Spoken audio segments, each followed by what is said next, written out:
अस्सलाम वालेकुम dear students. Afaq sun series science class 7 unit number 2 transport of nutrients. हमने अपने पहले दो लेक्चर्स में ह्यूमन सर्कुलेटरी सिस्टम्स के ऑर्गन्स के बारे में पढ़ा था। ह्यूमन सर्कुलेटरी सिस्टम इंसान का निज़ाम दौरान खून तीन बुनियादी अज़ा पर मुश्तमिल है: दिल, खून की नालियाँ और खून। आज के लेक्चर में हम ये पढ़ेंगे कि ये सर्कुलेटरी सिस्टम काम किस तरह करता है। As we discussed earlier, the circulatory system is responsible for the circulation of blood throughout the body. हमने ये पहले ही पढ़ लिया कि हमारे निज़ाम दौरान खून का काम है पूरे जिस्म के अंदर खून को फैलाना। For this purpose, blood need to be pumped by the heart, which is carried by veins from different body parts and then transported by arteries to all body parts, where the capillaries bring about an exchange of material. इस मकसद के लिए ये ज़रूरी है कि दिल खून को जिस्म के हर एक हिस्से तक पंप कर दे, हर एक हिस्से तक धकेल दे। दिल के अंदर ये खून कहाँ से आया है? इस खून को वेंस दिल तक लेकर आई हैं जिस्म के मुख्तलिफ हिस्सों से इकट्ठा करके। वो खून जो वेंस दिल तक लाई थी, अब दिल इस खून को आगे धकेल देगा आर्टरीज़ के ज़रिए। आर्टरीज़ इसी खून को जो दिल में वेंस के ज़रिए आया था जिस्म के मुख्तलिफ हिस्सों तक पहुँचाएंगी और वहाँ पर यही आर्टरीज़ छोटी छोटी कैपिलरीज़ में तब्दील हो जाएंगी। मज़ीद तकसीम होकर छोटी छोटी कैपिलरीज़ बन जाएंगी। इन कैपिलरीज़ की दीवारें बहुत पतली हैं, इसीलिए यहाँ पर इन खून और जिस्म के खुलियों के दरमियान गैसों का और मुख्तलिफ मटीरियल्स का तबादला हो जाएगा। For circulation the heart has 4 main blood routes into and out of the heart through veins and arteries which are. दिल के पास खून के इस सर्कल को मुकम्मल करने के लिए 4 रास्ते हैं। 2 रास्ते अंदर आने के लिए और 2 रास्ते इस दिल से बाहर जाने के लिए। खून के इस दौरानिये को मुकम्मल करने के लिए दिल के पास 4 मुख्तलिफ रास्ते हैं। 2 वो रास्ते हैं जो वेन्स खून को दिल में लेकर आ रही हैं और 2 रास्ते आर्टरीज़ के हैं जो 2 आर्टरीज़ दिल से खून को लेकर जिस्म के मुख्तलिफ हिस्सों तक लेकर जा रही हैं। तो 2 रास्ते खून के दिल में आने के और 2 रास्ते दिल से बाहर जाने के। Vena cava, a vein carrying deoxygenated blood from the different parts of body to the heart. Vena cava क्या है? वो वेन जो कि जिस्म के मुख्तलिफ हिस्सों से गंदा खून लेकर दिल तक आती है, वीना केवा कहलाती है। Pulmonary artery and artery that carries deoxygenated blood from the heart toward the lungs. Pulmonary artery वो आर्टरी है जो इस गंदे खून को दिल के दाएं हिस्से के वेंट्रिकल से लेकर अब फेफड़ों तक लेकर जाएगी साफ़ होने के लिए। ये पल्मोनरी आर्टरी गंदे खून को दिल के वेंट्रिकल से, राइट वेंट्रिकल से लंग्स की तरफ लेकर जाएगी। पल्मोनरी वेन, पल्मोनरी लफ्ज़ लंग्स को जाहिर करता है, इसीलिए वो आर्टरी जो खून को लंग्स की तरफ, फेफड़ों की तरफ लेकर जा रही है पल्मोनरी आर्टरी है, और वो वेन जो खून को लंग्स से दिल की तरफ लेकर आ रही है पल्मोनरी वेन कहलाती है। Pulmonary vein the only vein in the body which carries oxygenated blood from the lungs to the heart. Pulmonary vein कौन सी वेन है? वो वाहिद वेन पूरे जिस्म के अंदर जो कि साफ़ सुथरा खून, ऑक्सीजन से भरा हुआ खून फेफड़ों से दिल तक लेकर आएगी। एओर्टा क्या है? The largest artery in the body that carries oxygenated blood away from the heart to the different part of the body.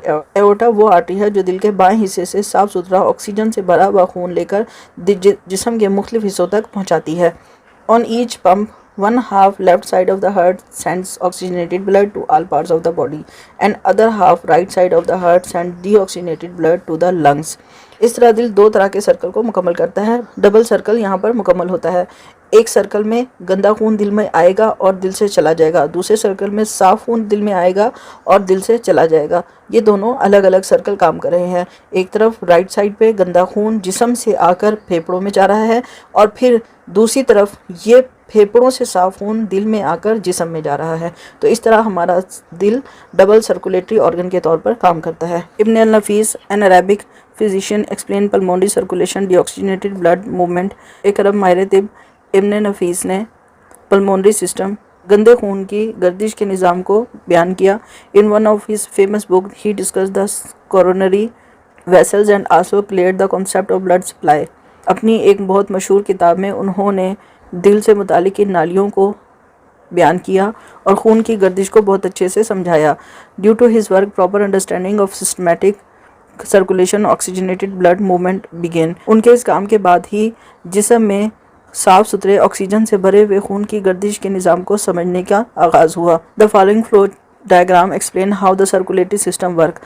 इस डायग्राम की मदद से, इस फ्लो शीट डायग्राम की मदद से आप ये समझ सकते हैं कि किस तरह जिस्म में खून गर्दिश करता है या निज़ाम दौरान खून किस तरह काम करता है। Right atrium of heart receive deoxygenated blood from body by Veena केवा। सबसे पहले पूरे जिस्म से गंदा खून वीना केवा के ज़रिए दिल के राइट आर्टरियम में दाखिल होता है।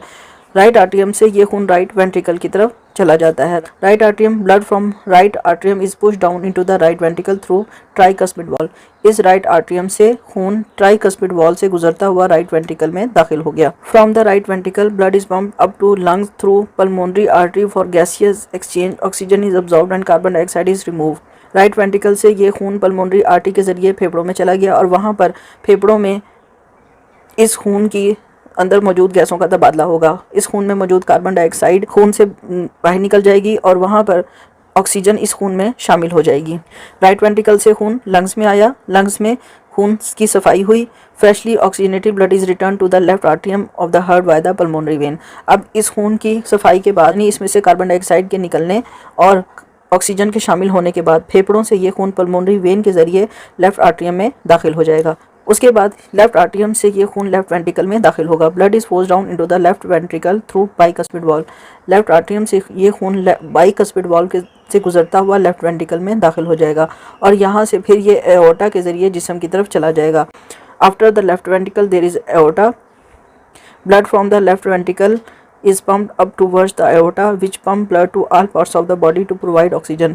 खून लेफ्ट वेंट्रिकल से धकेल दिया गया है एओर्टा की तरफ और एओर्टा इस खून को लेकर जिस्म के तमाम हिस्सों में ऑक्सीजन पहुंचा देती है। This circulation of blood is a life sustaining process that not only keeps our cells healthy but also keeps us alive. ये खून की गर्दिश का निज़ाम हमारी ज़िंदगी की बका के लिए बहुत ज़रूरी है। ये सिर्फ हमारे खुलियों को ज़िंदा नहीं रखता बल्कि हमारी ज़िंदगी के लिए भी बहुत ज़रूरी है। ये हमें भी ज़िंदा रखता है। Our heart pumps blood according to the oxygen demand of our body. हमारा दिल जिस्म की ज़रूरत के मुताबिक खून को पंप करता है। While we are asleep our body process work slowly. The heart also slow down its pumping. जब हम सो रहे हैं उस वक्त हमारे जिस्म कोई काम नहीं कर रहा, जिस्म के तमाम निज़ाम बहुत आहिस्ता आहिस्ता चल रहे हैं, इसलिए दिल भी अपना काम आहिस्ता कर देता है और खून को आहिस्ता आहिस्ता धकेलता है। But it pumps harder when our body is doing any physical task like running, heavy exercise etcetera. As cell needs more oxygen to perform their functions during physical exercise. जब हम कोई सख्त काम कर रहे हैं, कोई एक्सरसाइज कर रहे हैं, दौड़ रहे हैं या जल्दी जल्दी कोई काम कर रहे हैं, तो उस वक्त क्योंकि हमारे खून ज़्यादा एक्टिव है, तेज़ काम कर रहा है, इसलिए हर एक खुलिये को ज़्यादा ऑक्सीजन की ज़रूरत है ताकि वो अपना काम जल्दी जल्दी कर सके। इसीलिए दिल भी तेज़ खून को पंप करता है ताकि हर एक खुलिये तक आसानी से ऑक्सीजन पहुंच सके। ह्यूमन ट्रांसपोर्ट सिस्टम से रिलेटेड डिजीज़ यानी बीमारियों के बारे में पढ़ेंगे कि इंसान के निज़ाम दौरान खून में कौन कौन सी बीमारी हो सकती हैं। Our life style directly affects our health. हमारा तरीका ज़िंदगी हमारी सेहत को मुतासिर करता है। A healthy lifestyle means healthy habits which includes healthy eating, getting enough sleep, keeping yourself physically active etc. एक सेहतमंद तरीका ज़िंदगी से मुराद सेहतमंद काम करना है, जैसे कि बेहतरीन खाना खाना, सेहतमंद और अच्छा खाना खाना, बेहतरीन और मुनासिब नींद पूरी करना, इसके अलावा अपने जिस्म को एक्टिव रखना, काम में मशगूल रखना। अनहेल्दी फूड और a poor diet can cause many diseases of circulatory system. नाकिस और गंदी खुराक खाने से हमारे निज़ाम दौरान खून के अंदर मुख्तलिफ बीमारियां पैदा हो सकती हैं। Some of which are as follows. इनमें से कुछ बीमारियां मुंदरज झैल हैं। Coronary artery disease. Coronary artery are the blood vessels that supply the heart with blood, oxygen and nutrients. Coronary arteries खून की वो नालियाँ हैं जो कि दिल के मुख्तलिफ हिस्सों को खून, ऑक्सीजन और ग़िज़ाई अज्जा पहुंचाती हैं। क्योंकि दिल खुद भी मुख्तलिफ खुलियों पर मुश्तमिल है, इसको भी खून की ज़रूरत है, इसलिए ये नालियाँ दिल के ही मुख्तलिफ हिस्सों को, दिल के मुख्तलिफ खुलियों को खून और ऑक्सीजन और न्यूट्रिएंट्स पहुंचाती हैं। The major factor causing coronary artery disease are smoking, high blood pressure, eating food rich in fats और cholesterols and an inactive lifestyle. Coronary arteries यानी दिल की शरियानों की बीमारियों की सबसे बड़ी वजह सिगरेट नोशी, आमतौर पर ब्लड प्रेशर का ज़्यादा होना यानी खून के दबाव का ज़्यादा होना, ऐसी खुराक का ज़्यादा खाना जिसमें चिकनाई और कोलेस्ट्रॉल ज़्यादा हो, और इसके अलावा गैर मियारी तरीका ज़िंदगी अपनाना। If the coronary arteries is unable to supply blood to heart due to deposition of fats and other cells plaque on the wall of vessel, the disease is called coronary artery disease. अगर दिल को खून पहुँचाने वाली ये शरियानें दिल के मुख्तलिफ हिस्सों को खून ना पहुँचा सके, इनके अंदर चिकनाई या किसी और मादे के जमा होने की वजह से, कोलेस्ट्रॉल या किसी और फैट के जमा होने की वजह से ये शरियाने दिल के किसी हिस्से को खून ना पहुंचाए, तो उस सूरत में जो बीमारी पैदा होती है उसको कोरोनरी आर्टरी डिजीज़ कहते हैं। The symptom of coronary artery disease include chest pain, shortness of breath and heavy sweating. Coronary artery disease में सीने में शदीद तकलीफ़ होती है, सांस लेने में दुश्वारी होती है और बहुत ज़्यादा पसीना आता है। However a complete blockage in any artery can cause a heart attack. आखिर में अगर कोई एक आर्टरी ऐसी हो जो मुकम्मल तौर पर बंद हो जाए, ब्लॉक हो जाए, तो उस सूरत में हार्ट अटैक हो जाता है। सर्कुलेटरी सिस्टम की एक और इम्पॉर्टेंट और बहुत कॉमन बीमारी हाइपरटेंशन या हाई ब्लड प्रेशर है। इसमें खून का दबाव बहुत बढ़ जाता है। Hypertension is a state in which pressure with which blood flow through the vast arteries is very high. Hypertension tension का बढ़ जाना यानी ब्लड प्रेशर का बढ़ जाना उस वक्त होता है जब खून की आर्टरीज में खून का दबाव, खून बहुत तेज़ी से और तेज़ दबाव के साथ गर्दिश करता है। This high pressure can lead to various health problem including heart attack, brain haemorrhage, kidney failure. इस खून के दबाव, बढ़े हुए दबाव की वजह से मुख्तलिफ किस्म की दूसरी बीमारियां भी हो सकती हैं, जैसे कि हार्ट अटैक होना, दिमाग की रगों का फट जाना और गुर्दों का फेल हो जाना। An unhealthy diet full of fatty foods, high salt intake, smoking and obesity are some of the causes of hypertension. मुख्तलिफ किस्म की गैर मियारी खुराक खाने की वजह से, ऐसी खुराक जिसमें चिकनाई का मिकदार ज़्यादा हो, नमक का ज़्यादा मिकदार खाने की वजह से, सिगरेट नोशी और वज़न का बढ़ जाना हाइपरटेंशन की आम तौर पर बुनियाद बनते हैं। एनीमिया, खून की कमी। Anaemia is a very common disorder in of blood.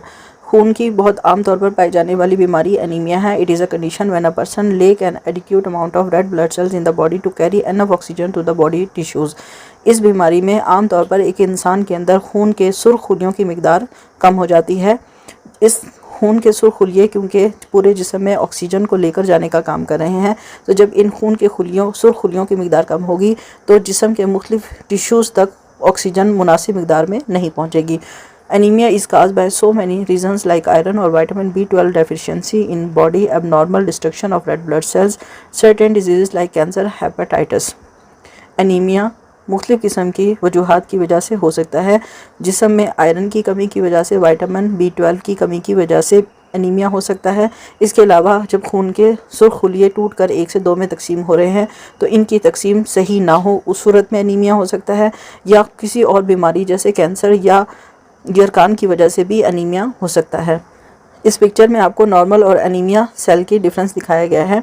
Normally खून में इतनी मिकदार में रेड ब्लड सेल्स मौजूद हैं, लेकिन जब एनीमिया हो तो उस सूरत में खून में सुर्ख खुलिये की मिकदार कम हो जाती है। Heart issue, organ transplant. Organ transplant क्या है? किसी भी एक सेहतमंद अज़ू को लेकर किसी बीमार इंसान के अज़ू से तब्दील कर देना। हार्ट ट्रांसप्लांट भी यही है कि कोई अगर इंसान फौत हो गया है और उसको फौत हुए ज़्यादा वक्त नहीं हुआ, उसका दिल अभी ज़िंदा है, काम करने के काबिल है, तो फौरी तौर पर ऑपरेशन करके उसका दिल निकाल कर किसी दूसरे ऐसे बीमार इंसान के दिल में से तब्दील कर दिया जाता है जिसके दिल में अब काम करने की सलाहियत बाकी नहीं है। Artificial tissues and heart transplantation are advance treatment for heart problem. दिल की बीमारियों का इलाज करने के लिए ये बहुत ही जदीद तरीका इलाज है जिसमें दिल को तब्दील कर दिया जाता है, दिल को या दूसरी बाफ्तों को तब्दील कर दिया जाता है। However they are opted for patient with serious heart damage और व्हेन अदर मेडिसिन और सर्जरीज आर इनइफेक्टिव। लेकिन ये सिर्फ उसी सूरत में किया जाता है जब अब दिल मुकम्मल तौर पर ख़त्म हो चुका हो, काम करने के काबिल ना हो, या दूसरी दवाइयाँ और दूसरे तरीका इलाज और ऑपरेशन वगैरह दिल को ठीक करने के लिए नाकाफ़ी हों। Heart transplantation involve the removal of damage heart from the patient body and implanting a healthy heart from a donor whose heart is working but the person is clinically dead. दिल के तब्दील करने के मरहले में हकीकत में ये होता है कि हम किसी भी बीमार इंसान के मुर्दा या ख़राब दिल को निकाल देते हैं और उसकी जगह एक सेहतमंद दिल किसी देने वाले से लेकर लगा दिया जाता है। ये देने वाला कौन है? ये वो इंसान है जो कि बज़ाहिर तो मर चुका है लेकिन उसका दिल अभी भी काम कर रहा है। डियर स्टूडेंट्स, तमाम चैप्टर्स की कंप्लीट सॉल्व एक्सरसाइजेज, एक्टिविटीज़ और नोट्स के लिए वेबसाइट www.abdirinfo.com को विजिट करें। अगर आप किसी भी क्लास के साइंस या बायोलॉजी के लेक्चर्स हासिल करना चाहते हैं तो अपनी डिमांड लिखकर कमेंट बॉक्स में मैसेज करें।